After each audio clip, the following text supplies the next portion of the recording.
नमस्कार दोस्तों, स्वागत है आपका आपकी अपनी कोचिंग क्लासेस अभिनंदन कोचिंग क्लासेस में। जी हाँ दोस्तों, आज मैं आपके लिए साइंस के ऐसे इंपॉर्टेंट क्वेश्चन लेकर आया हूँ जो कहीं ना कहीं एमटीएस एग्जाम में पूछे गए थे और अब होने वाली ग्रुप डी में भी पूछे जा सकते हैं। जो आज का हमारा साइंस का इंपॉर्टेंट टॉपिक है वह है ब्लड या रक्त, या देसी भाषा में कहे तो खून। दोस्तों सबसे पहले हमें जानेंगे कि जो रक्त है वो क्या है। तो दोस्तों रक्त एक तरल संयोजी ऊतक है। क्या है दोस्तों? रक्त है ना, वो एक तरल संयोजी ऊतक है। तरल मतलब पानी की तरह, लिक्विड। क्या है? तरल मतलब पानी की तरह, तरल संयोजी ऊतक है। जी हाँ दोस्तों, ये टिश्यू है मतलब ऊतक है। उसके बाद रक्त परिसंचरण तंत्र में भ्रमण करता है। जो हमारा ब्लड है ना, रक्त, वो परिसंचरण तंत्र में भ्रमण करते रहता है। मतलब किसमें भ्रमण करेगा? रक्त परिसंचरण तंत्र में। उसके बाद रक्त के अध्ययन को हिमोटोलॉजी कहते हैं। जी हाँ दोस्तों, जो रक्त है ना उसकी जो स्टडी की जाती है, मतलब उसके जो पढ़ा जाता है ना, वो हिमोटोलॉजी के अंदर पढ़ा जाता है रक्त को। मतलब जो इसकी स्टडी होती है किसके अंदर होती है? हिमोटोलॉजी के अंदर। उसके बाद मानव शरीर के कितने भार का प्रतिशत होता है? मतलब जो आपका रक्त है वो हमारे भार का कितने प्रतिशत होता है? जैसे मान लो कि मेरा वजन 1 क्विंटल है तो मुझ में लगभग 7 किलो ब्लड होना चाहिए या 7 लीटर ब्लड होना चाहिए। जैसे मान ले कि किसी का मतलब 7% ब्लड होना चाहिए, मतलब मानव शरीर के कुल भार का 7% ब्लड होना चाहिए वयस्क के पुरुष में या महिला में।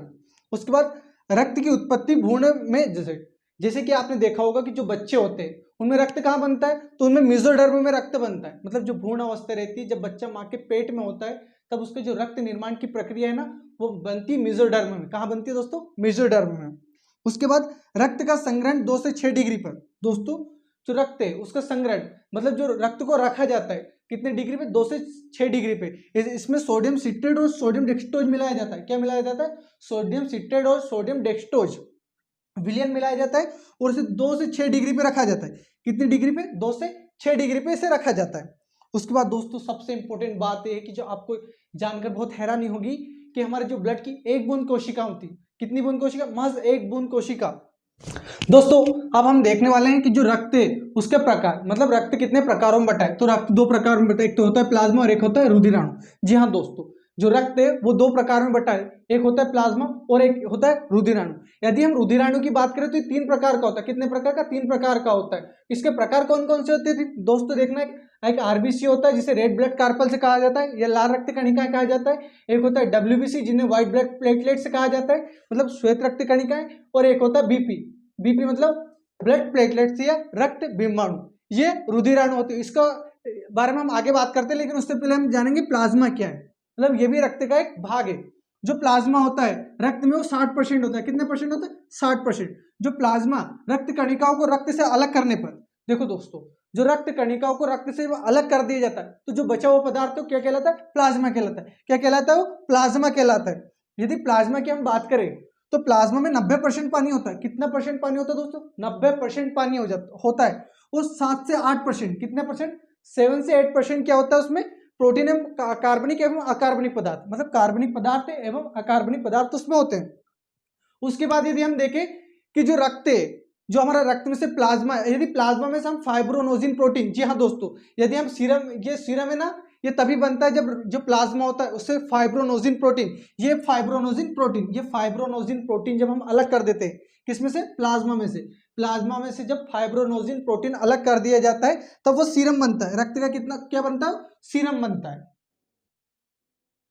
बस कर तो, बहुत दिक्कत आएगी सुनने में तुम्हारे।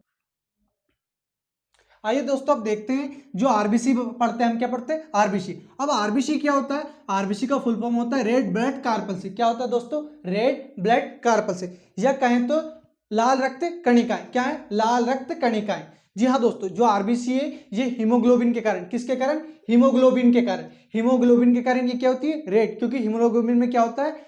लोह तत्व। क्या होता है? लोह तत्व। आपने देखा होगा मंगल ग्रह लाल क्यों है? क्योंकि इसमें लोह तत्व की मात्रा अधिक है, इसलिए हमारे जो आरबीसी है ना, इसी में भी रक्त लाल है। इसका कारण भी यही है क्योंकि इसमें क्या होता है? हीमोग्लोबिन। और हीमोग्लोबिन में क्या होता है? लोह तत्व। दोस्तों एक क्वेश्चन आता है कि हीमोग्लोबिन क्या है? हीमोग्लोबिन क्या है? तो जो हीमोग्लोबिन है ना, वो है ना एक प्रकार का प्रोटीन है। क्या एक प्रकार का प्रोटीन है?